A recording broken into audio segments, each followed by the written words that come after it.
a redonné la vie à mon âme. Après tant d'années de souffrance, Christ a redonné la vie à mon âme. Il a redonné la vie à mon âme. Après tant d'années de souffrance, Christ a redonné la vie à mon âme. Oh, il a redonné la vie à mon âme. Après tant d'années de souffrance, Christ a redonné la vie à mon âme. Oh, il a redonné la vie à mon âme. Après tant d'années de souffrance, Christ a redonné la vie à mon âme. Oh, alléluia, il a redonné la vie à mon âme. Après tant d'années de souffrance, Christ a redonné la vie à mon âme. oh, alléluia, il a redonné la vie à mon âme. Après tant d'années de souffrance, Christ a redonné la vie à mon âme. Oh, il a redonné la vie à mon âme. Après tant d'années de souffrance, Christ a redonné la vie à mon âme. oh, Jésus redonné la vie à mon âme. Après tant d'années de souffrance, Christ a redonné la vie à mon âme.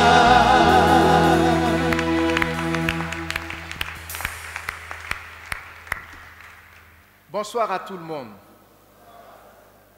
Comment vas-tu? Qui est prêt à recevoir des miracles dans sa vie? Gloire au Seigneur. Que cela te soit fait selon ta foi. Parce que en cette rencontre, l'Esprit de Dieu m'a convaincu qu'il va opérer des miracles, des délivrances, des restaurations. Gloire au Seigneur. Alors, c'est pourquoi, pendant ces 3 jours, il faut suivre attentivement.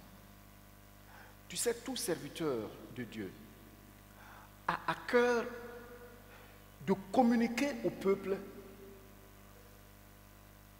le secret de la croissance de sa foi.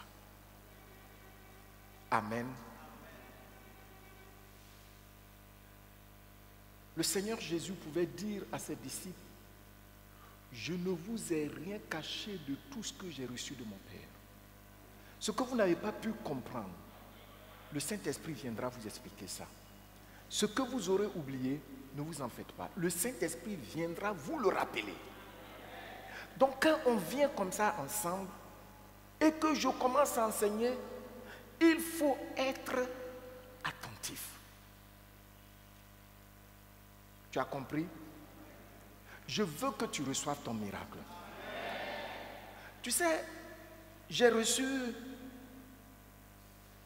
un miracle aujourd'hui. J'ai commencé en semaine à suivre un traitement de palud. Et puis, avant-hier, j'ai suivi le traitement. Mais je sentais les courbatures partout. J'ai dit, mais écoutez, le séminaire, disons, la semaine d'édification est déjà lancée. Avec toutes ces courbatures, ces douleurs, Seigneur, aie compassion de moi. Mon corps est ta maison. Seigneur, viens, restaure ma santé, je t'en prie. Avant-hier, j'ai demandé à mon fils, Nkounim, viens me masser. La nuit là, il m'a massé jusqu'à... J'ai un produit, il m'a massé jusqu'à... Mais hier, je m'étais levé là. Tout mon corps me faisait mal. J'ai dit, mais on a réunion de prière avec Pasteur Domoro. Oh, j'aurais dû lui dire qu'aujourd'hui, on ne peut pas se retrouver depuis hier. Seigneur, aie compassion. Aujourd'hui, je me suis levé. Tout est parti. Gloire au Seigneur. J'ai reçu un miracle. Je sais que toi aussi, tu vas recevoir tes miracles. Quel que soit tout ton défi, je vais te dire, quel que soit tout ton défi, quel que soit le défi que tu as devant toi, il faut suivre pour avoir révélation. Tu reçois tes miracles.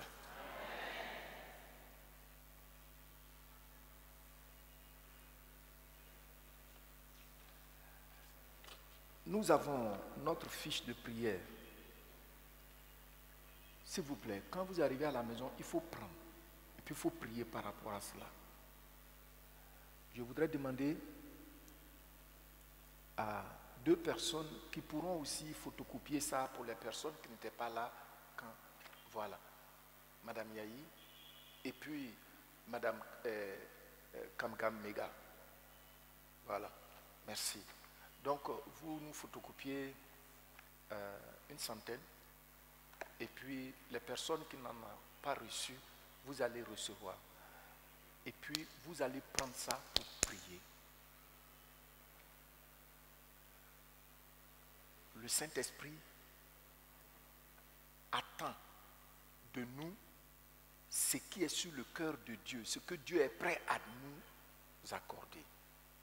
Et voici quelque chose qu'il est prêt à nous accorder. Que nos yeux s'ouvrent afin qu'on comprenne l'héritage que Dieu nous a donné et les merveilles qui sont rattachées à notre foi en Jésus-Christ. Amen. Ceci étant, nous commençons aujourd'hui et puis à la fin, aujourd'hui, nous allons passer un temps dans l'adoration, spécialement. Et puis demain et vendredi, nous allons prier intensement. Dans cette adoration aujourd'hui, le Seigneur va se révéler à toi. Le Saint-Esprit va opérer des miracles dans ta vie.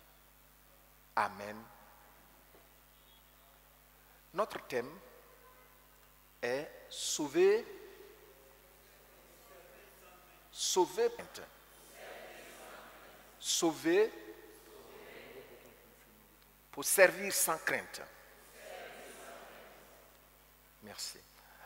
Alors, notre texte de base est tiré de Luc chapitre 1, du verset 68 au verset 75.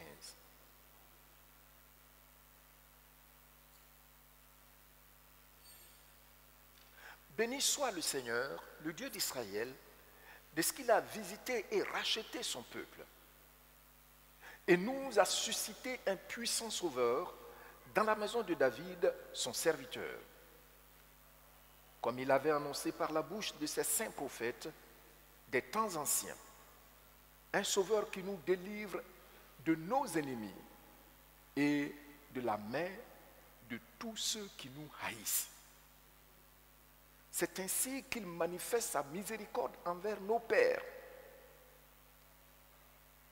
et se souvient de sa sainte alliance, selon le serment par lequel il avait juré à Abraham, notre père, de nous permettre, après que nous serions délivrés de la main de nos ennemis, de le servir sans crainte, en marchant devant lui dans la sainteté et dans la justice tous les jours de notre vie. Amen.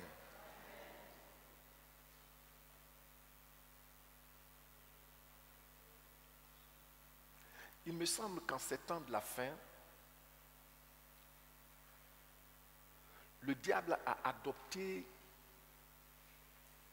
une stratégie qu'il amplifie maintenant. Quelle est cette stratégie? Ou en quoi consiste cette stratégie-là? C'est de traumatiser le monde entier en vue de détruire beaucoup d'âmes. Il traumatise le monde entier avec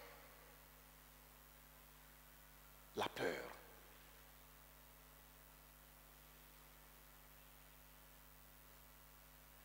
La semaine écoulée, disons les 2 semaines écoulées, j'ai entendu sur certaines chaînes de télévision occidentales que le Covid est déjà passé. Qui a aussi entendu ça? C'est une seule personne qui a entendu. Quelques personnes. Oui, j'ai entendu sur leur chaîne. Le Covid, maintenant, est dans le passé. Du coup, le Covid est dans le passé. Avec tout son corollaire de variants ou de variantes qui allaient en crescendo. Quand il y a un premier variant, on fait trembler tout le monde. Et on dit qu'il y a un deuxième qui est plus dangereux que le premier, la première variante, ainsi de suite. Et du coup, on apprend qu'il y aura une famine planétaire.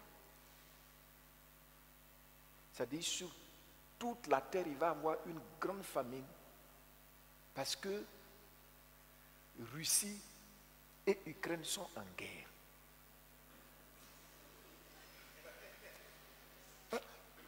Est-ce que j'invente ça? Du coup,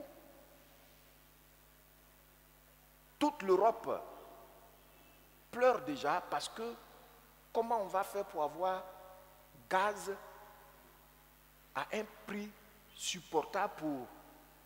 Et là, ils sont développés, mais ils disent à la télévision qu'ils sont pauvres. Il y en a qui disent à faible revenu, très faible revenu. Écoutez, quand tu écoutes les choses et puis tu regardes la parole de Dieu, on a besoin de compréhension. Amen. Oui. Donc le gaz, le céréal maintenant, ou les céréales. Mais depuis que moi je suis né, je n'ai jamais su que c'était Ukraine et URSS qui nourrissaient tout le monde entier.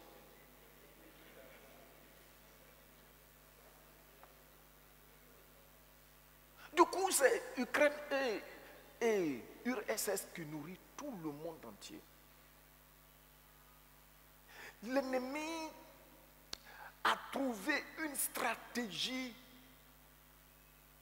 d'effrayer le monde afin d'emporter prématurément des milliards de personnes. Tu n'es pas dedans parce que tu crois en Jésus-Christ.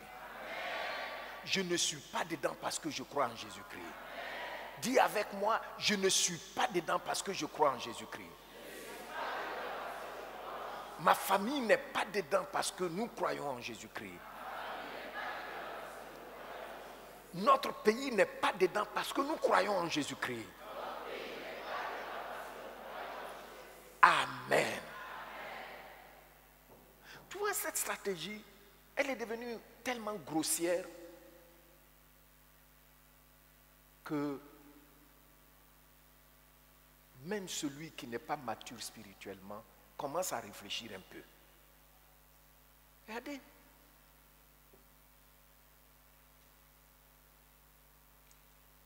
Et on nous dit la vie sera encore plus chère à cause de l'insuffisance en gaz. Et puis le pétrole, l'essence deviendra très cher à cause de cette guerre. Parce que les pays producteurs de pétrole vont profiter pour faire monter les enchères. Quand vous écoutez les gens là, il faut bien écouter, hein, à la lumière des Écritures. Qu'est-ce que les gens veulent? pendant ce temps, nous, les enfants de Dieu, pendant ce temps, chaque jour,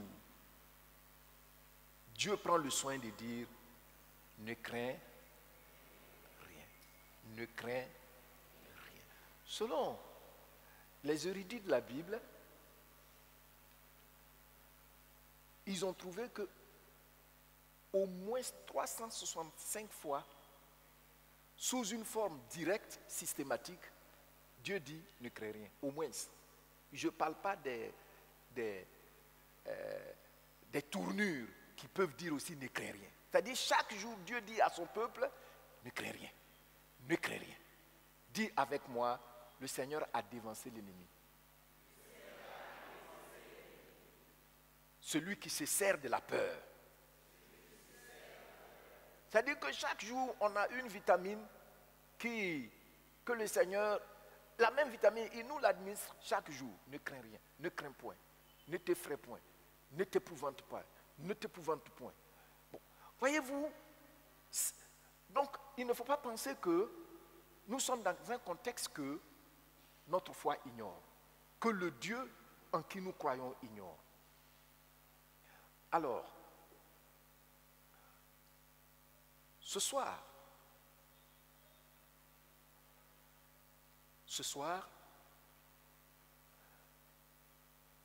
nous posons la question, dans un tel environnement de terreur, toujours on va trouver quelque chose. On m'a conté l'histoire que c'est quelque chose de vrai. Il y a quelqu'un qui est allé visiter son ami, et puis c'était au temps de Sida. Et Sida, on a oublié ça maintenant, hein. Sida n'existe plus. Hein.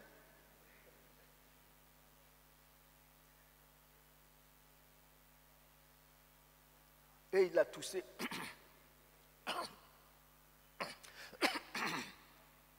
Quand il s'est levé, il est sorti. Il a dit à ses enfants, cassez le verre dans lequel il a bu là. Il a Sida. Voyez-vous, la peur. Nous sommes confrontés à des situations où maintenant, nous sommes dans cet environnement-là. La question qu'on doit se poser objectivement. Tu vois, il n'y a pas, je vais vous dire quelque chose. Il n'y a pas de question qu'un homme peut s'élever pour poser qui sera déconcertante à notre Dieu et non plus à nous qui croyons en Jésus-Christ. Parce que finalement, je me suis aperçu que la plupart des questions que les gens peuvent poser, qui peuvent te choquer, tout est écrit dans la Bible. Vous lisez Job, vous allez voir toutes ces grandes questions. Vous lisez Malachie, vous allez voir ces grandes questions. Vous lisez Ecclésiaste, vous allez voir ces grandes questions. Pourquoi les méchants prospèrent-ils? Pourquoi? Bon, tout est là. Alors, donc, nous, on se pose la question. Dans un tel environnement, dans une telle atmosphère, est-ce que nous, notre foi en Jésus-Christ peut faire la différence entre ce que l'ennemi veut qu'on soit et ce que Dieu, dans lequel nous croyons, veut qu'on soit? C'est la question. Est-ce que nous, notre foi en Jésus-Christ, peut faire la différence? Est-ce que je suis là tous les dimanches, je m'en vais à l'église chanter, danser, et puis ça s'arrête là, quand j'ai fini le show? Ou bien, est-ce que le fait que j'ai mis ma confiance en Jésus-Christ peut faire la différence entre ce que l'ennemi a voulu que je sois et ce que le Seigneur en qui veut que je sois?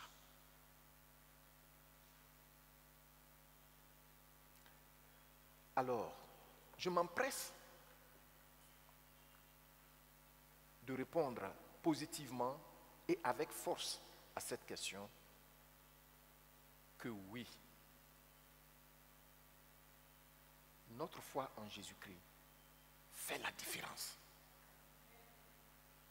Je reprends. Notre foi en Jésus-Christ, je ne dis pas que ça peut faire. Notre foi en Jésus-Christ fait la différence.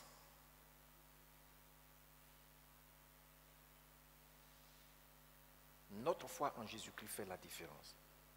Maintenant, la question qui s'ensuit est celle-ci. Comment est-ce possible? Comment est-ce que c'est possible? Comment faire pour que moi je dis je crois en Jésus, ça fasse la différence? Comment?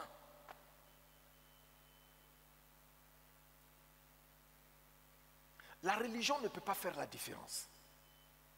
La philosophie humaine ne peut pas faire la différence. Sinon des gens comme Nietzsche, il est hyper doué, il ne serait pas mort fou. Sinon des gens comme les Karl Marx n'auraient pas perdu leur famille à force de vouloir monter une doctrine contre Dieu. Non. Mais la foi en Jésus-Christ fait la différence. Et elle fait toujours la différence entre ce que l'ennemi a planifié qu'on soit et ce que lui, notre Dieu, en qui nous avons mis notre confiance, veut qu'on soit. Mais comment cela est-il possible? Alors, mes bien-aimés, je vous invite donc à suivre attentivement ce précieux partage que nous allons avoir ensemble pendant ces 3 jours.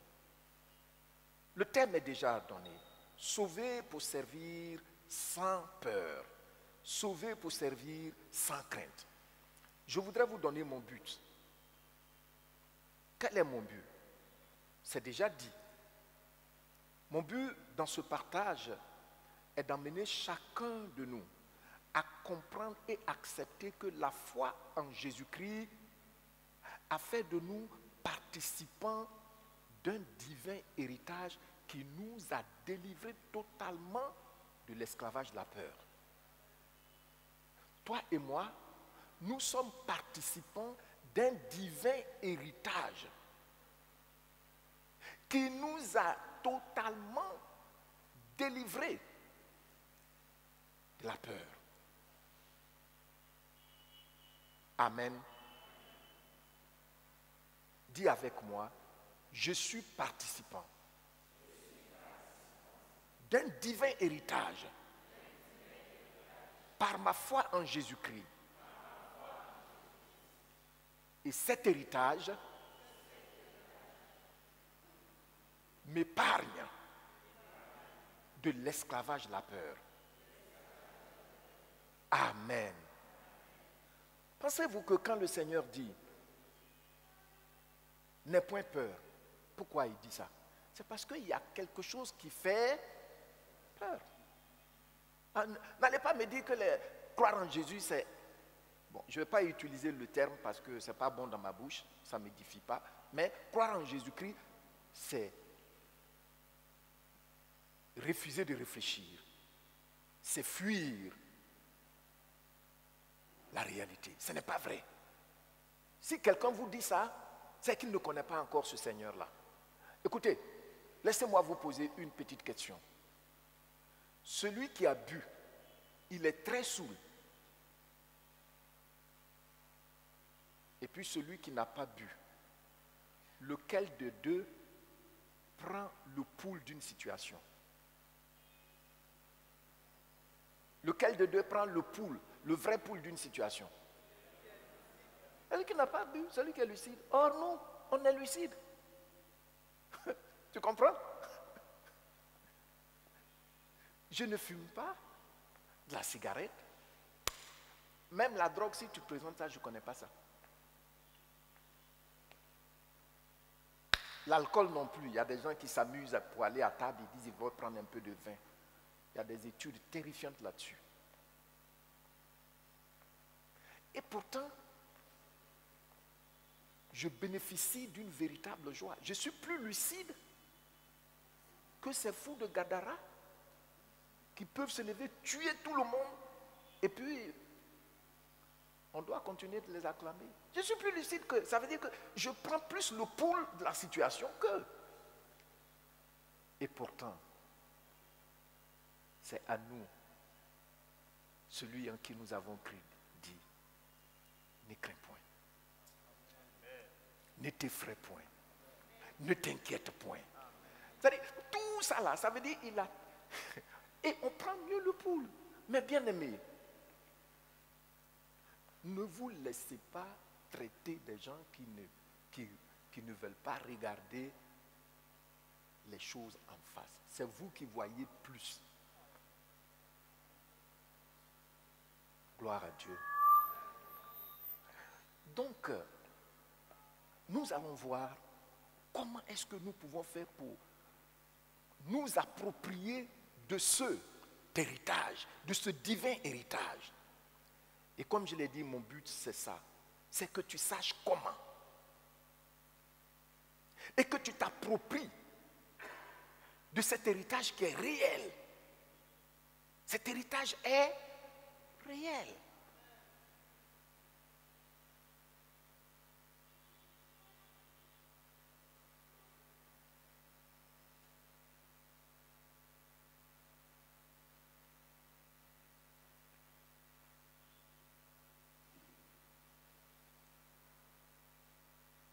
Alors,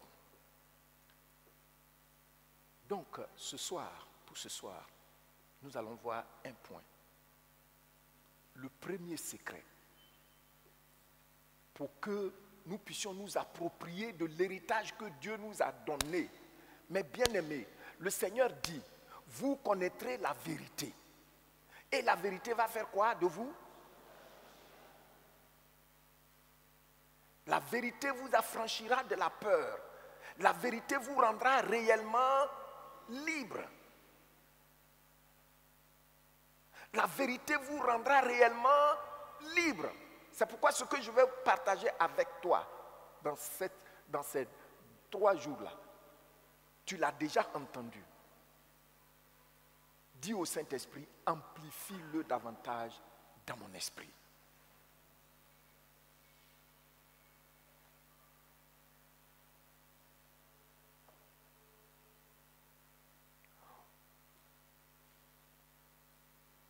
Si tu comprends bien ce que la qualité de l'héritage que le Seigneur Jésus nous a offert et comment s'en approprier, avant qu'on ne parte ce soir, le Saint-Esprit opère en toi une restauration. Amen. Donc, comme je l'ai dit, avant qu'on ne voit la qualité et le contenu du salut. Parce qu'il dit, il a envoyé un puissant sauveur pour nous faire quoi? Pour nous délivrer de tous nos ennemis. Donc, et de le servir sans crainte et de marcher pendant toute notre vie dans la sainteté. Avant qu'on ne voie la qualité et le contenu de ces saluts, bien aimés, que Jésus-Christ a accompli à la croix pour nous, nous allons ce soir lever les yeux et regarder à Jésus. Amen. Nous allons lever les yeux et regarder à Jésus. Il faut que chacun de vous ait une connaissance personnelle, profonde, dynamique de la personne de Jésus-Christ. Il y a des gens qui vont dire que je le connais déjà. Mais je vais vous dire, quand le Saint-Esprit communique la personne de Jésus-Christ à ton être intérieur, tout devient possible. Je vous ai déjà dit ici, pour ceux qui vont s'en souvenir, que l'attente qu'on a d'une personne dépend du degré de connaissance qu'on a de cette dernière. Je vous ai enseigné ici, j'ai beaucoup insisté là-dessus. L'attente qu'on a d'une personne détermine le degré de ce qu'on attend de la personne. Alors, quelquefois, vous pouvez entendre, il y a des gens qui vont dire, quelqu'un dit quelque chose, on dit, oh, laissez-le, lui, c'est un plaisantin. C'est qu'il connaît la personne, il sait qu'on ne peut rien attendre de lui, de bon, de cette personne. Donc, plus nous avons une connaissance, on lève les regards, on les fixe sur le Seigneur Jésus, on le contemple, on commence à l'adorer, plus sa personne est en nous, plus on arrive à entrer dans notre héritage, à nous approprier de cet héritage avec les merveilles dont nous sommes en droit de nous attendre. Amen. Donc, tu vois, quand on lit le texte,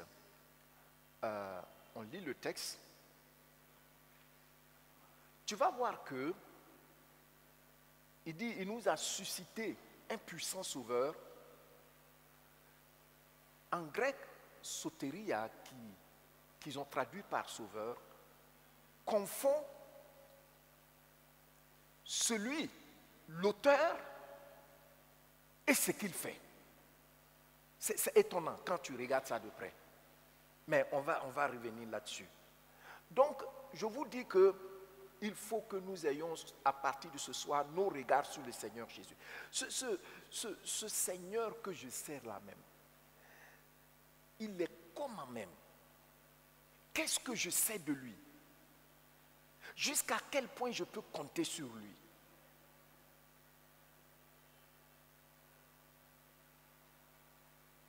Tout dépend de ce que tu sais de lui. Et il faut que dans cette assemblée, chaque membre arrive à avoir une connaissance vraie, une connaissance sûre de la personne de Jésus-Christ.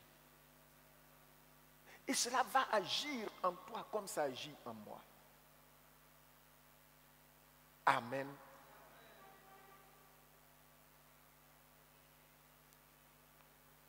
Avant qu'on ne le voie, qu'on ne le regarde de près, je vais vous situer un peu le contexte de notre texte.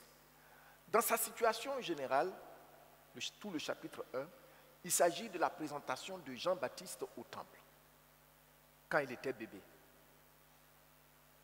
Et dans sa présentation, quand ils sont allés le consacrer au Seigneur, son père Zacharie a commencé à prophétiser. Une chose me touche, c'est que quand tu regardes attentivement le texte, a priori, tu peux voir que dans le texte, il ne parle pas de Jean-Baptiste, parce qu'il dit, Dieu a suscité un puissant sauveur. Il dit, il a d'abord racheté son peuple. Vous voyez? Et puis maintenant, il dit, il a suscité dans la maison de David. Et dès qu'il parle de rachat et d'alliance, il ne parle plus de Jean-Baptiste. Il parlait du Seigneur. Et quelque chose qui m'a touché, que le Saint-Esprit m'a révélé, c'est que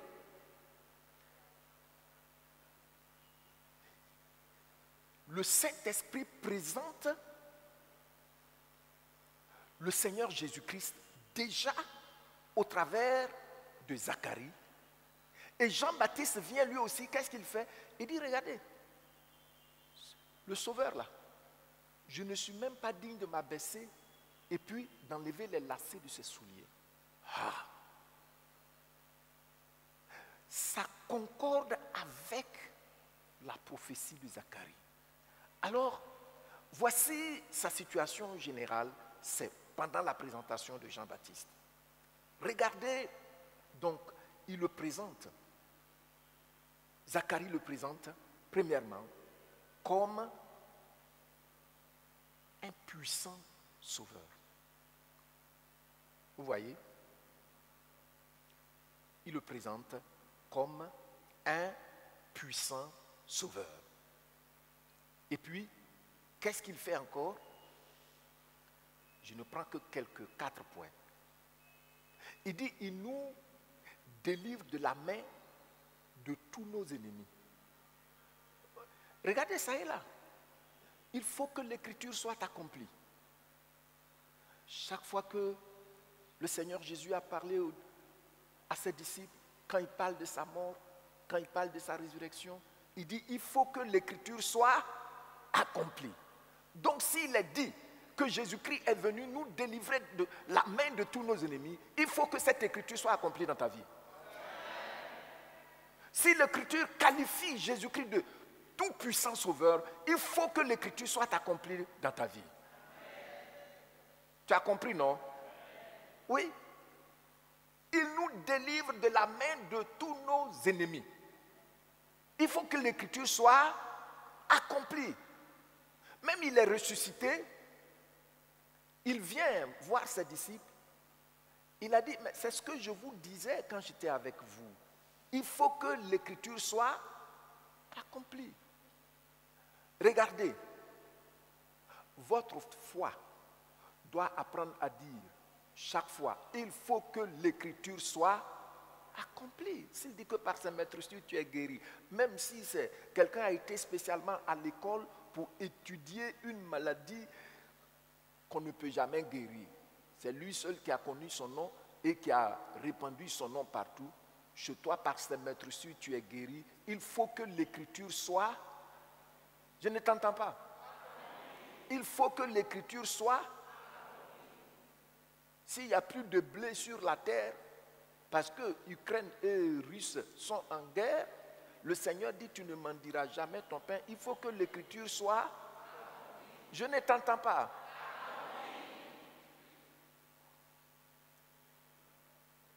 Le Seigneur dit qu'il n'a pas donné un sein maternel à une femme pour ne pas porter un enfant. Il faut que l'écriture soit... Pensez que c'est pas facile à dire, mais il faut que l'écriture soit... Il faut que l'écriture soit accomplie. Il faut que l'écriture soit accomplie. Alors, la Bible dit, dans la suite, troisième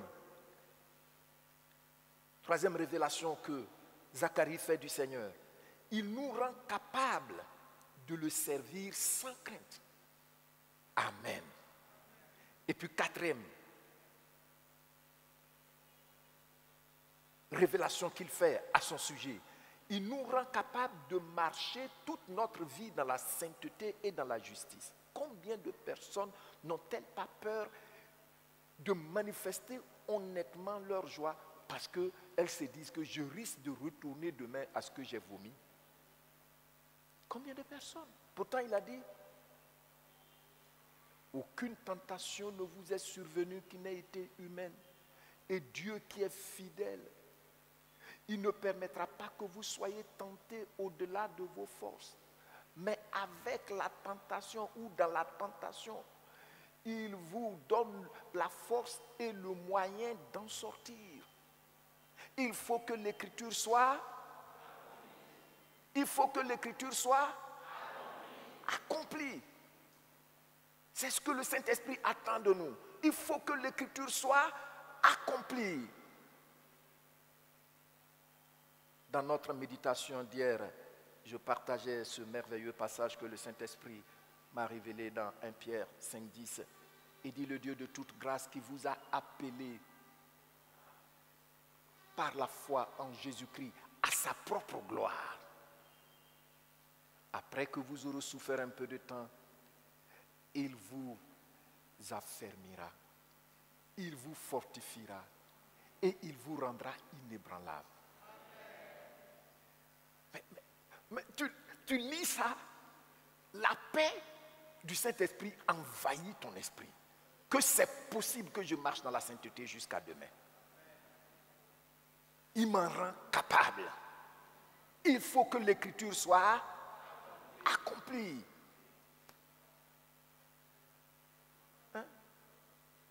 tu as vu un chrétien, il marche un peu, après il entre dans les ténèbres là-bas, et puis il s'en va se vadrouiller jusqu'à, il revient, et puis tu dis, hé, moi-même j'ai peur.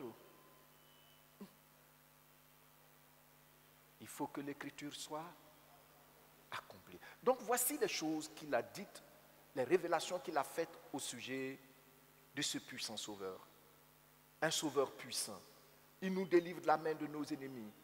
Et ces ennemis, le péché, les esprits méchants, les maladies, la pauvreté endémique.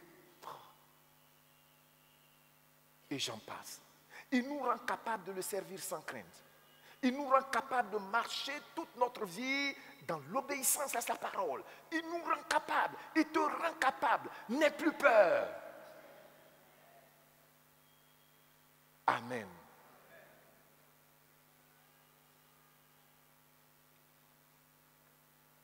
Nous découvrons donc ce puissant sauveur. Je voudrais ensemble qu'on lise, qu'on relise ce passage, notre passage de base. Je voudrais vous demander de le lire après moi. Béni soit le Seigneur, le Dieu d'Israël, de ce qu'il a visité et racheté son peuple. Merci. C'est à quel temps? Il visitera et rachètera son peuple. Il a visité et il a racheté son peuple. Toi, tu lui as dit oui. Il t'a visité et puis qu'est-ce qu'il a fait? Il t'a racheté. En français, on dit rédimé. Or, le mot rédemption là, dans le mot rédemption, il y a le verbe rédimer. Et dans le verbe rédimer, on a le mot dimer, le verbe dimer. En fait, j'ai écouté un serviteur de Dieu un jour qui disait que ça signifie, donc racheter là, originellement c'est à toi. Et il a dit, supposons que c'est mes lunettes qui sont là, vous voyez, et puis quelqu'un me vole les lunettes. Et puis je vais à Gamay, je trouve quelqu'un qui est là, abonnement, il est en train de vendre les lunettes, mais mes lunettes sont dedans. Je sais que c'est mes lunettes. Il dit c'est 2000 francs. Qu'est-ce que tu vas faire? Tu vas racheter. Donc, rédimer là, c'est ramener à son propriétaire légal, légitime, ce qu'il avait perdu. Tu as compris ça? J'ai bien gardé quand je l'ai écouté. Tu es revenu à ton propriétaire légal, à ton propriétaire légitime, à celui qui prend plaisir à te faire du bien. Il y a beaucoup de gens qui ne savent pas que Jésus-Christ prend plaisir à nous faire du bien. Alléluia. Acclamons notre roi.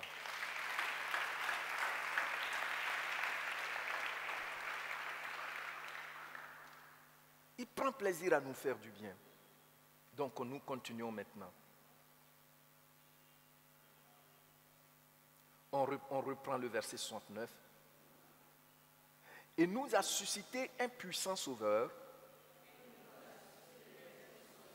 dans la maison de David, son serviteur, comme il l'avait annoncé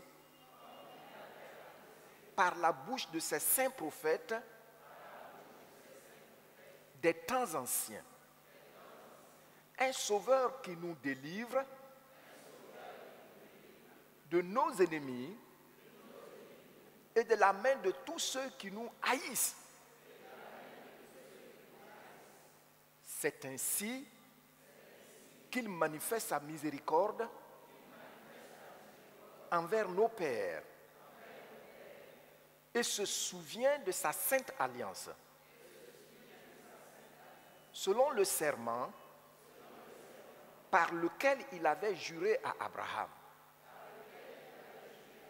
notre Père, de nous permettre, après que nous serions délivrés de la main de nos ennemis, de le servir sans crainte,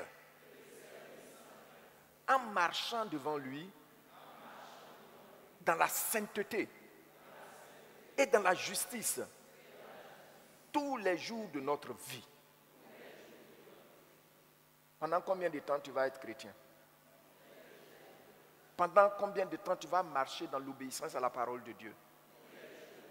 Oui, parce qu'il faut que l'écriture soit accomplie. Amen. Je vais vous lire Parole vivante et je vais vous demander de le lire avec moi. Loué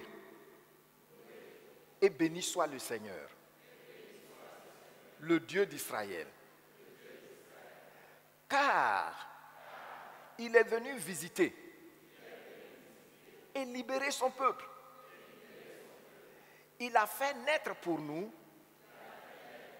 parmi les descendants du roi David, un puissant libérateur. Un puissant libérateur. Depuis le commencement des temps, il l'avait annoncé par la voix de ses saints prophètes. Et il vient d'accomplir sa promesse. Ce Sauveur nous délivrera de nos ennemis et de l'emprise de tous ceux qui nous haïssent. Il faut que l'écriture,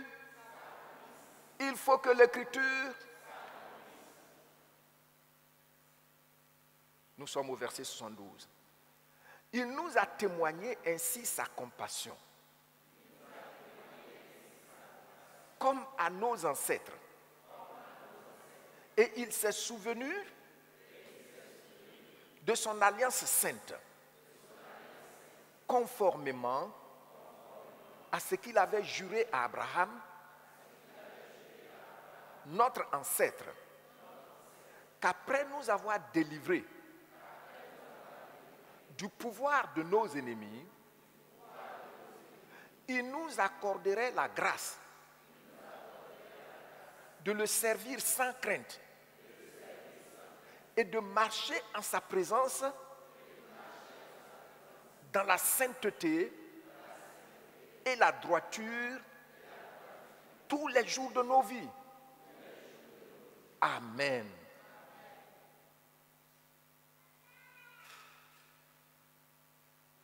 Le Saint-Esprit révèle au travers de Zacharie que notre Seigneur est le puissant sauveur qui avait été promis. Pas un des puissants sauveurs, mais le puissant sauveur qui avait été promis. Amen. Français, parole vivante, dit: il est le puissant libérateur. La main du Seigneur est sur toi. Cette main te rend ministère. Le puissant libérateur. Il ne fait pas une libération à demi. Ce n'est pas une libération à demi, hein. Une libération totale. Une guérison totale. Une délivrance totale. Une restauration totale. Acclamons notre roi.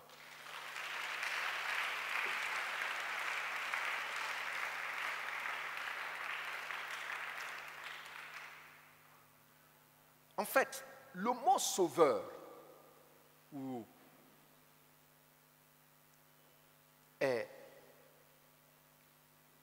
signifie libérateur, comme Parole vivante l'a déjà dit. Parole vivante a traduit ça directement, libérateur. Mais lorsque je regarde en grec, kéras, sauveur, se dit kéras. Mais quand vous voyez dans son champ sémantique, c'est étonnant. Il dit, sauveur signifie une corne. Les animaux comme les buffles qui utilisent leurs cornes pour combattre. Donc le Seigneur nous a suscité une corne toute puissante. Ton Dieu t'a... Oh. Il t'a envoyé une corne puissante. Elle est toute puissante. Contre les démons, contre les maladies, contre la pauvreté endémique, contre les dévoreurs. Une corne toute puissante. Alléluia.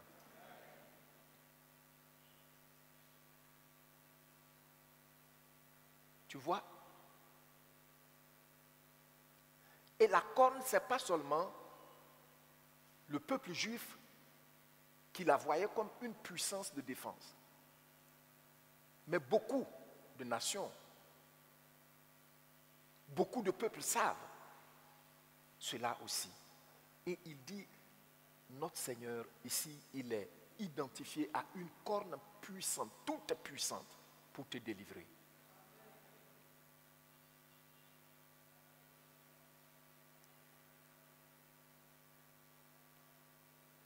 Tout puissant sauveur.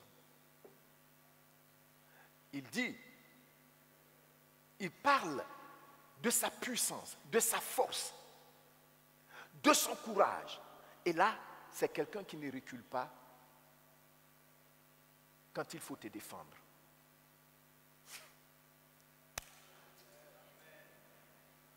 Le Seigneur ne recule pas quand il faut te défendre.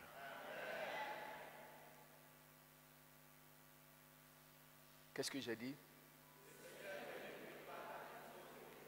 Dis Seigneur merci de ce que tu ne recules pas quand il faut me défendre.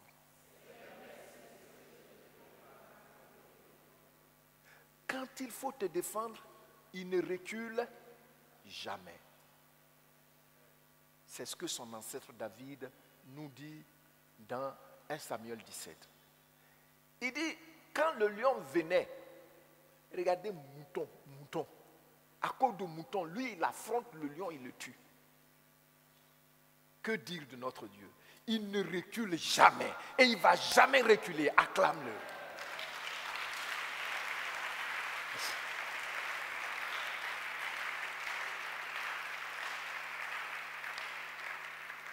Qui voit l'image? Oui. N'aie pas peur. Si son ancêtre David est devant l'ours, nous ici on ne connaît pas l'ours, sa fureur, mais j'ai vu un film, un documentaire un jour. C'est un documentaire. L'ours là, il a poursuivi un monsieur en brousse. Le monsieur est allé grimper à un arbre. Il a tout fait pour casser l'arbre. Et avec ses griffes, il a arraché le cuir chevelure du monsieur. Et il dit il a eu le réflexe de faire comme s'il était mort. Et puis maintenant, il est parti.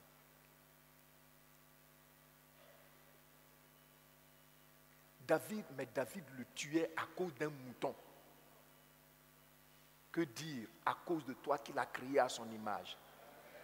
Quel est le sorcier qui va venir contre toi et puis il va reculer? Le Seigneur va reculer. Quel est le sorcier? Quelle est la maladie qui va venir et puis le Seigneur va reculer? Tu es guéri, tu es délivré au nom de Jésus-Christ. Donc, ici, il est courage. Oui. Et ils disent aussi que il est impuissant et vaillant. Bon, je ne sais pas comment je peux dire ça en français, helper. Est-ce Puisque je peux dire aide ou bien aideur. Bon, nous sommes des francophones. Même si je parle mauvais français, tu comprends ça. Il est un puissant et vaillant aideur. Gloire au Seigneur Jésus. Non, tu vois, il faut le connaître. Hein? Pendant que je parle, qui est en train de le regarder dans son esprit? La délivrance s'opère en toi. La restauration s'opère en toi. L'ennemi prend la fuite. Au nom de Jésus-Christ. Toute puissance qui t'assujettit à un péché, à une défaite secrète, cet esprit prend la fuite au nom de Jésus-Christ. Voici donc, mes bien-aimés, je vous ai dit, ici le mot sauveur est dit soteria en grec. Mais quand tu regardes dans le champ sémantique, ça signifie délivrance. Ça veut dire que lui-même là, il est délivrance. Ça signifie préservation. Ça veut dire que Dieu nous a suscité une grande source de préservation, un grand auteur de préservation dans la maison de David. Il est là pour te préserver. Si cela n'était pas vrai, moi il serait mort il y a longtemps. Je suis encore en vie parce qu'il m'a préservé. Et je sais que plusieurs d'entre vous ici sont encore en vie parce qu'il a fait quoi? Il vous a préservé. Acclamons-le.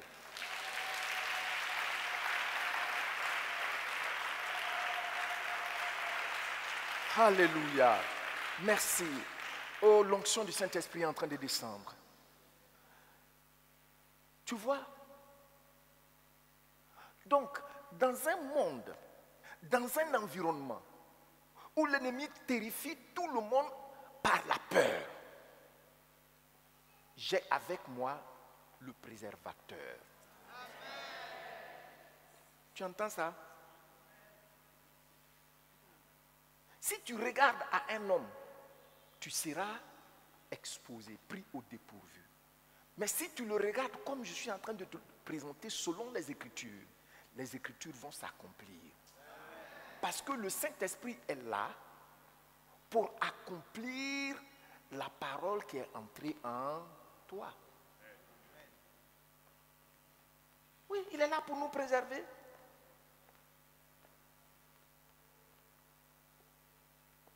Vous voyez comment c'est merveilleux de découvrir sa personne.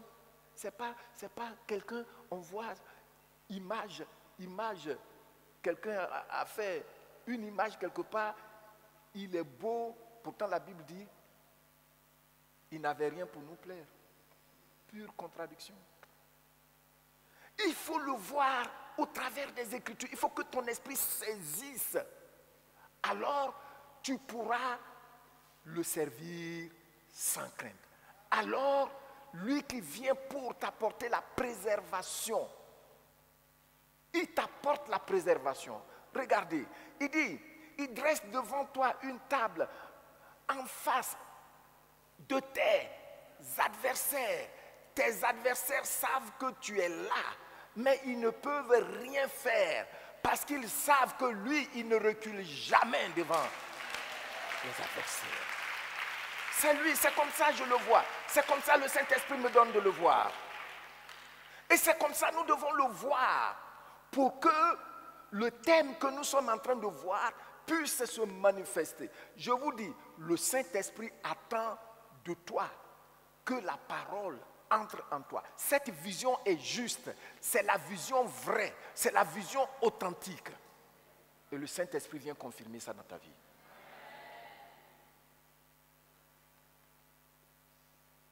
Tu as vu? Donc,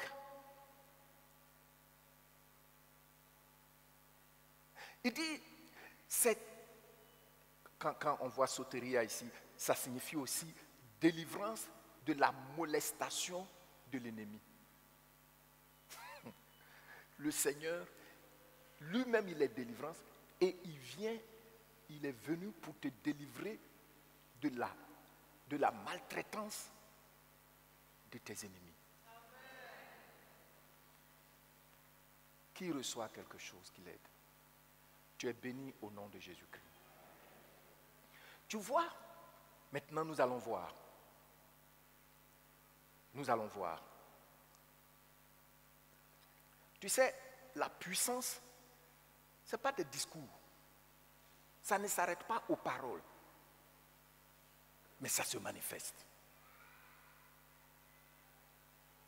La puissance, ce n'est pas des discours. Ça ne s'arrête pas aux paroles. Mais elle se manifeste. La Bible dit que nous avons un tout-puissant sauveur en la personne de Jésus-Christ. Alors, tout ce qu'on vient de voir depuis le début jusqu'à présent, voyons, est-ce que c'est vrai à son sujet?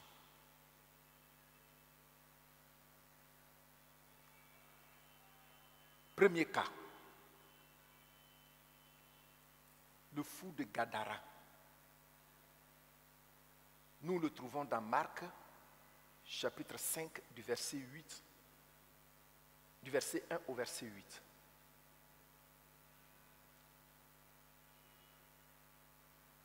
Ils arrivèrent à l'autre bord de la mer, dans le pays des Gadaréniens. Aussitôt que Jésus fut hors de la barque, il vint au-devant de lui un homme sortant d'où? Donc lui, il est du séjour des morts et possédé d'un esprit impur. Au début, Marc dit que lui pensait que c'était un esprit impur, mais à la suite, il verra que ce n'est pas un seul esprit. Cet homme avait sa demeure dans les sépulcres et personne ne pouvait le lier, même avec une chaîne, car souvent il avait eu les fers aux pieds et avait été lié de chaînes. Mais qu'est-ce qu'il a fait? Il avait rompu les chaînes et brisé les fers, et personne n'avait la force de le dompter. Il était sans cesse, nuit et jour, dans les sépulcres et sur les montagnes, criant et se meurtrissant avec les pierres. Regardez le verset 6. Regardez le verset 6. Ayant vu Jésus, tu lis après moi, ayant vu Jésus de loin, il a couru. Et puis qu'est-ce qu'il a fait? Se prosterna devant lui. Ce tout-puissant sauveur, il est le créateur de tout ce qui existe, invisible comme visible. Il a couru, lui que les gens, tout le village a beau conjuguer ses forces pour le lier, il n'arrivait pas. Voici. Vous pensez que, est-ce que ça ne suscite pas en toi une admiration? Quelqu'un que tout un village n'arrive pas à maîtriser avec les chaînes. Et puis voici un homme simple d'apparence, selon Philippiens 2. La Bible dit quand il a vu de loin, il a couru. Il allait se prosterner devant lui. C'est lui ton sauveur. C'est lui ton sauveur. C'est lui ton libérateur. C'est lui ton préservateur.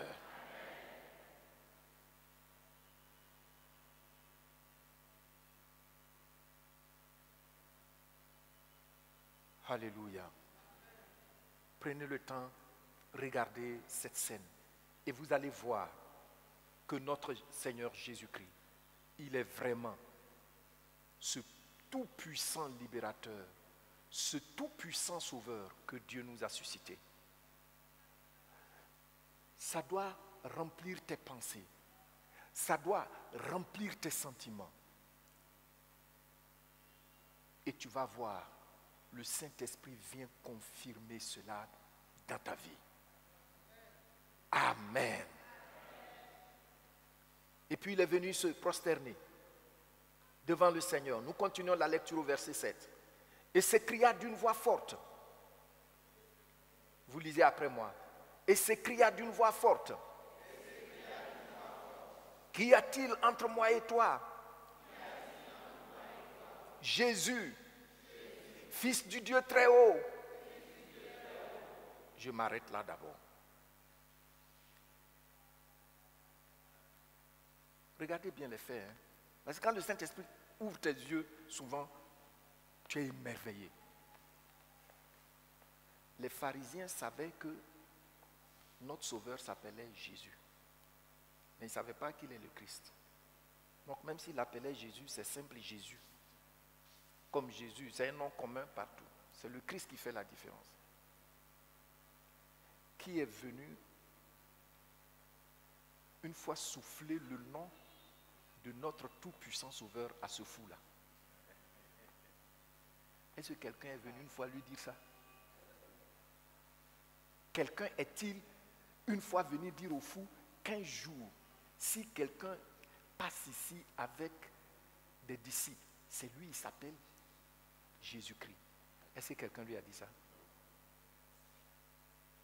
Mais bien aimé, craignons le Seigneur, respectons-le, contemplons-le, soyons rassurés, soyons reconfortés. Comment un fou, personne ne lui a jamais parlé de Jésus, mais il le voit, il va se mettre à genoux. Il adore déjà. Hein? On dit il se prosterne. Il ne s'est pas simplement mis à genoux, mais il s'est prosterné. Le front contre terre. Et puis il dit, Jésus, Fils du Dieu très haut.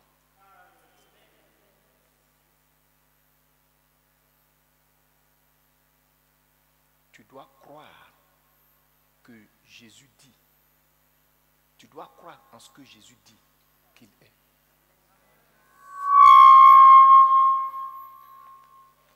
C'est la grande source de la délivrance. Je crois en ce que Jésus-Christ dit qu'il est. Vous voyez? Le fou là. On dit le démoniaque. Ça ne vous étonne pas? On vient à l'église, on chante, on danse, on a nos Bibles. Mais est-ce que nous croyons que Jésus-Christ est ce qu'il dit être vraiment? Qu'est-ce que le Saint-Esprit va venir confirmer en toi? Que veux-tu que le Saint-Esprit vienne confirmer en toi? Comment veux-tu que le Saint-Esprit fasse des acrobaties pour confirmer le néant en toi?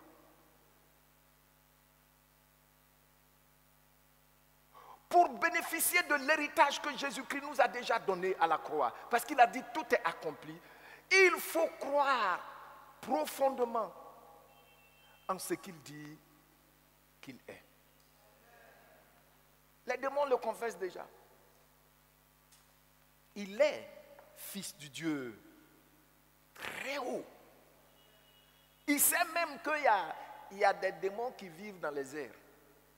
Ses patrons certains sont dans les airs, certains sont dans les eaux. Mais quant à Jésus, il est au-dessus des cieux. Éphésiens chapitre 1, verset 21. Alléluia. Mais bien aimé, voici notre Seigneur.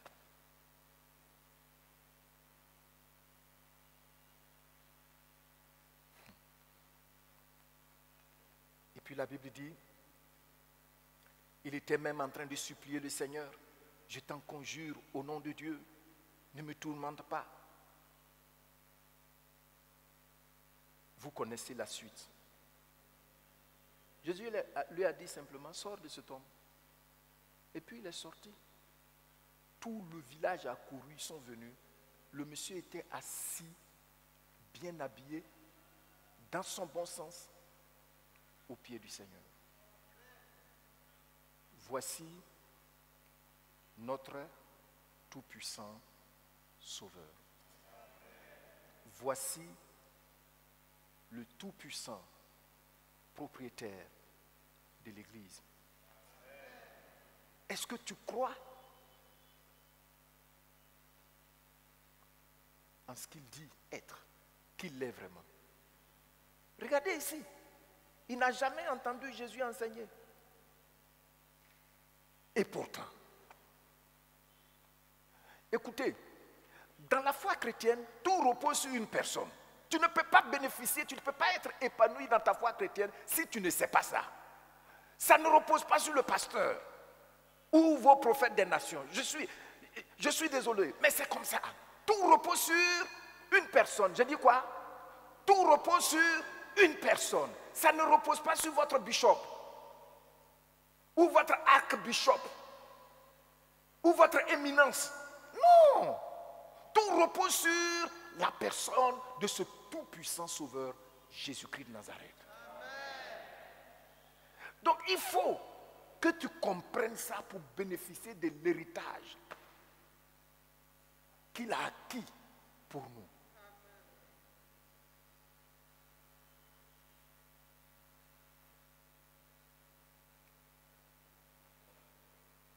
Un jour, des serviteurs m'ont dit que nous, on ne prie pas pour délivrance des gens. Parce que quand on a appris que quand tu pries, les démons sortent et puis ils entrent en toi. Mais ça dépend de ta vie. Et puis si tu ne connais pas le Seigneur comme les fils de Séva, les 7 fils de Séva, et puis eux-mêmes ils reconnaissaient qu'ils ne connaissent pas le Seigneur Jésus. Au nom de Jésus que Paul prêche.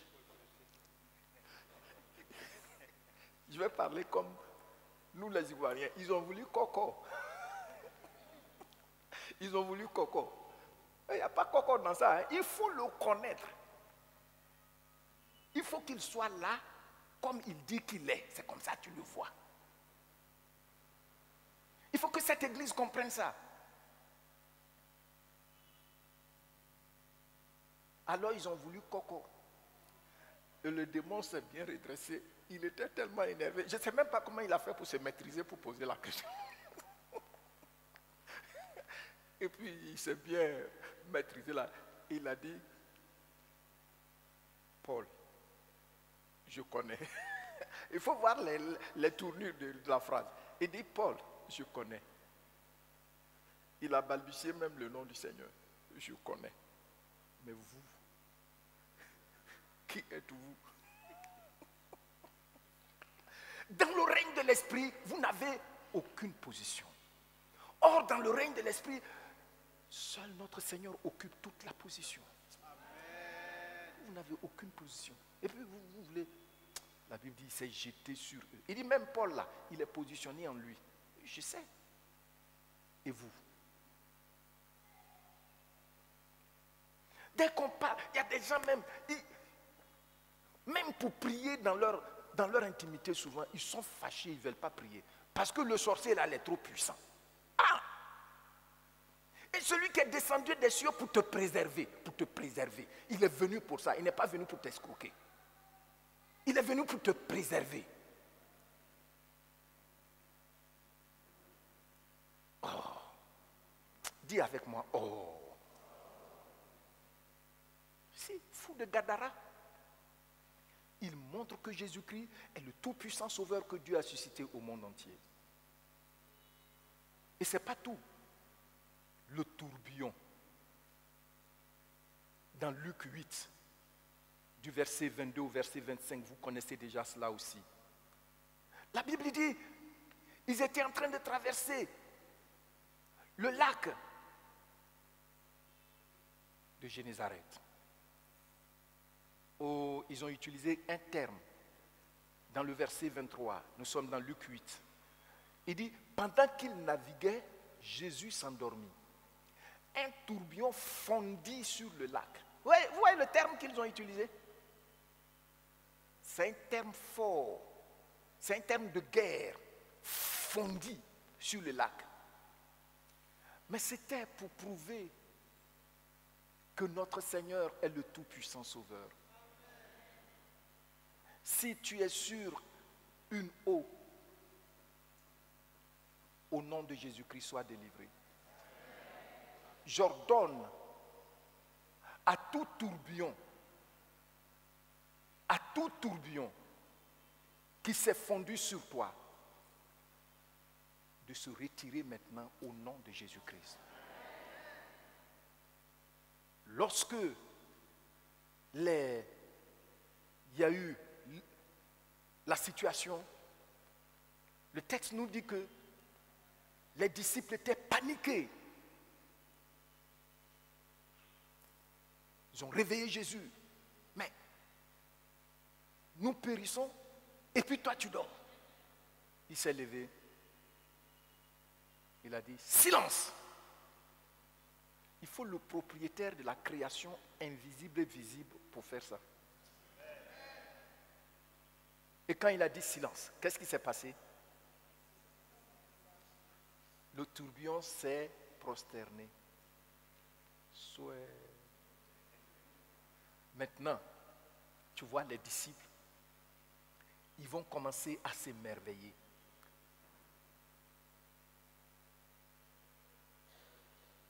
On dit, le verset 25, saisis de frayeur et d'étonnement, ils se dirent les uns aux autres, quel est donc celui-ci qui commande même au vent et à l'eau et à qui ils obéissent?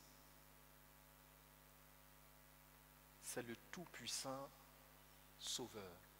C'est lui, notre libérateur. C'est lui, notre défenseur. Le mot sotérie a dit, il ne recule jamais devant la menace qui vient sur toi. Il est la corne qui détruit tout ce qui vient contre toi. Le Saint-Esprit confirme cela dans ta vie maintenant. Le Saint-Esprit confirme cela dans ta vie maintenant. Tu as vu? Quel est donc celui-ci qui commande même au vent et à l'eau et à qui ils obéissent? On n'a jamais vu ça? Oui. C'est lui qui nous délivre de tous nos ennemis, même le tourbillon, pour que nous puissions le servir sans crainte. Le dernier point, le dernier cas que je vais citer, c'est le cas de la résurrection de Lazare dans Jean 11, du verset 17 au verset 45. La Bible dit que Jésus est arrivé. Lazare était dans le tombeau il y a déjà 4 jours de cela. Il dit à sa sœur, ils sont partis, allons-y là-bas. Il est parti. Mais tu vois, notre Seigneur là, ce que j'ai découvert en lui par le Saint-Esprit, c'est que c'est même mentionné dans le texte de base que nous avons lu. Ce n'est pas quelqu'un qui a envie de faire une démonstration de puissance pour commencer. Non, il agit par compassion. Et il t'aime. Il n'agit pas, il n'a rien à prouver à qui que ce soit. Il n'a rien à prouver, hein, parce qu'il est toujours Dieu. Et il reste Dieu au-dessus de tout ce qu'on peut imaginer. Mais il agit en toi. Il agit en toi parce qu'il t'aime, pour montrer sa compassion. Il y a des gens qui sont là, ils ne savent même pas qu'il les aime. Mais il t'aime. Gloire au Seigneur. Dis, Seigneur, j'accepte que tu m'aimes. De tout cœur. Dis encore de tout cœur, Seigneur, j'accepte que tu m'aimes. Alors, la Bible nous dit ici, ils sont allés là-bas et puis il a pleuré. Le verset 35. Puis les gens disaient, voyez-vous comment il aimait. Il dit maintenant, ouvrez la tombe. Sa sœur dit, il sent déjà. La Bible dit, il a dit, Père, je sais que tu m'as toujours exaucé. Mais je lève ma voix à cause de cette foule. Après, il s'est tourné, il a dit, Lazare, sors. Comment quelqu'un qui est décomposé, qui sent, peut s'élever et sortir, si ce n'est pas le tout-puissant délivreur, libérateur, libérateur, libérateur. Je sais que toi, tu n'es pas décomposé. Quel que soit ce qui est en toi, le Seigneur te libère. Amen. Tu reçois ta délivrance. Amen. Tu reçois ta guérison. Amen. Tu reçois ta restauration. Amen. Sache-le. Un jour, les gens sont venus, ils l'ont suivi, il a enseigné. Les gens ont passé même des jours avec lui. Et puis maintenant, voici, ils doivent retourner. Tout ce qu'ils ont envoyé pour manger, ils ont mangé ça peut-être même en un seul jour.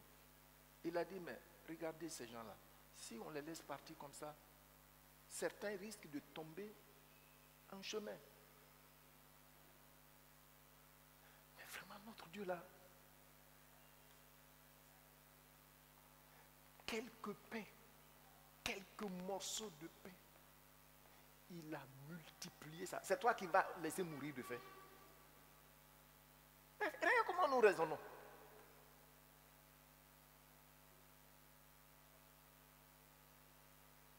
Hein? Regardez comment nous raisonnons. Oh, la Russie et l'Ukraine font qu'il n'y a plus de blé dans le monde. On dit qu'on va tous mourir. Il y a des choses comme ça. Oh, ici même en Côte d'Ivoire, nous sommes déjà foutus. Bientôt, le blé de la Russie et de l'Ukraine, le gaz. Oh, et puis on prend ça pour mettre sur notre tête.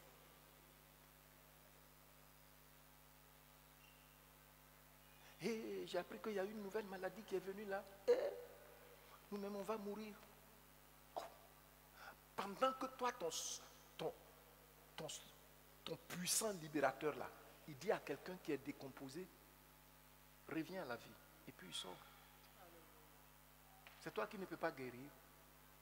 Le secret, c'est d'accepter, de croire profondément en ce qu'il dit être. Et il a démontré. Acclamons notre roi.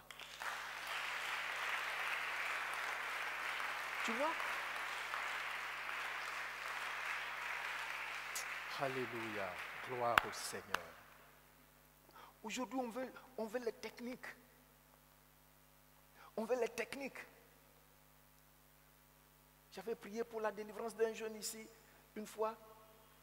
Un étudiant qui m'a dit, ah, pasteur, là où j'étais avec mes parents, le monsieur, le prophète voulait prier pour notre délivrance. Il dit, marchez comme canard. Et puis on marche comme ça. Après, il dit, tombez et puis rampez. Vous rampez comme ça, comme ça. S'il y a l'esprit de serpent, il va sortir. Et puis, il roulait avec ses parents. Mais, je suis venu, tu m'expliques. Et puis, démon se manifeste. Tu m'expliques la parole et puis démon se manifeste. Mais, écoutez. Ouvrons notre esprit à la parole de Dieu. Mais, toi, ton libérateur, ton préservateur, ton protecteur. Parce qu'il a compassion que les gens, il a compassion des gens. Il ne veut pas qu'ils tombent en route. Pour que les gens commencent à dire, mais ça c'est des gens, les gens du peuple. Ils ne réfléchissent même pas. Ils sont allés écouter un certain Jésus là, un petit rabbin là, voilà.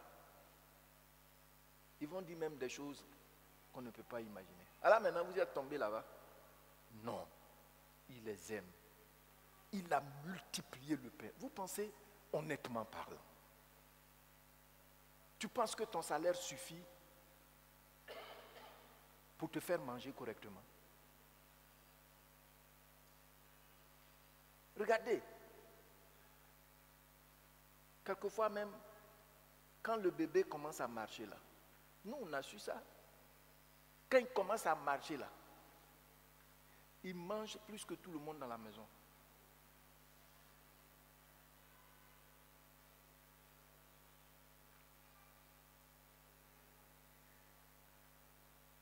En notre temps,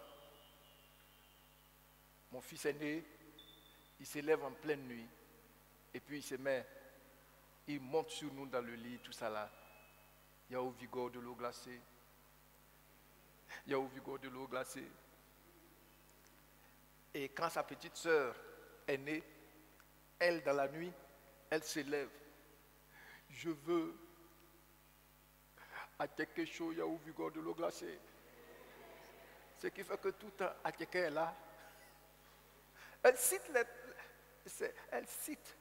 les trois là. À quelque chose, il y a au Vigo de l'eau glacée. À quelque chose, il y a au Vigo. Donc, tout le temps, leur maman devait préparer ça pour mettre là. Toi, tu peux nourrir un enfant comme ça? C'est Dieu qui multiplie pour nos familles.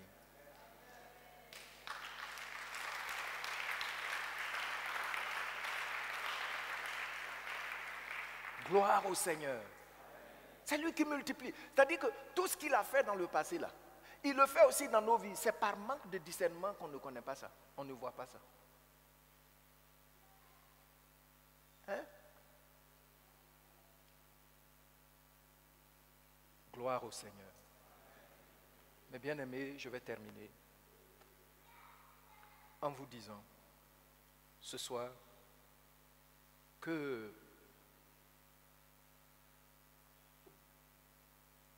le Seigneur est tout puissant. Regardez bien ce que Zacharie a dit. Il dit, Dieu nous a suscité un puissant sauveur. C'est-à-dire, sa feuille de route est déjà dans le qualificatif.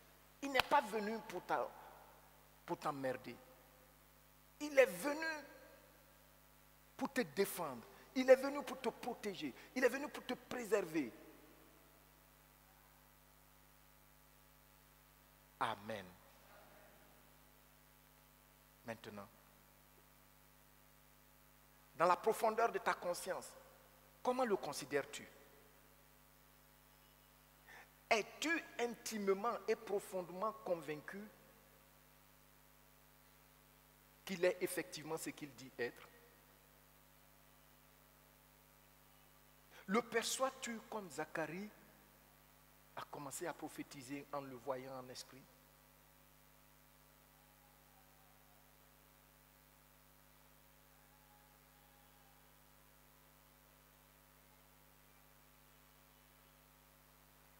Enfin, lui-même nous a démontré qui il est par ses actes. Je prie que le Saint-Esprit te donne de méditer profondément là-dessus. Un jour, un de mes professeurs à l'université a dit, en théologie, il a dit, lui-même, il ne sait pas, ça fait combien d'années il ne s'est pas mis à genoux pour prier. J'étais sous le choc. Parce qu'on ne peut pas découvrir un tel Dieu. Et puis dans ta chambre, ne pas te quitter le lit, te coucher à même le sol devant lui. Non. Non. Je sais qu'il y a des gens ici, si vous les voyez dans leur intimité devant le Seigneur, vous risquez de les traiter d'occultes, occultistes. Il est grand. Il inspire le respect. Il inspire la confiance. Il nous montre qu'on peut pleinement dépendre de lui. Pourquoi ne pas lui rendre l'honneur et la gloire qui lui revient de droit? Ce soir, mes bien-aimés, comment pouvons-nous bénéficier? Comment pouvons-nous entrer dans notre héritage? C'est le premier pas qu'on a vu. Regardons ensemble Jésus-Christ. Il est le Dieu véritable. Il est le Tout-Puissant.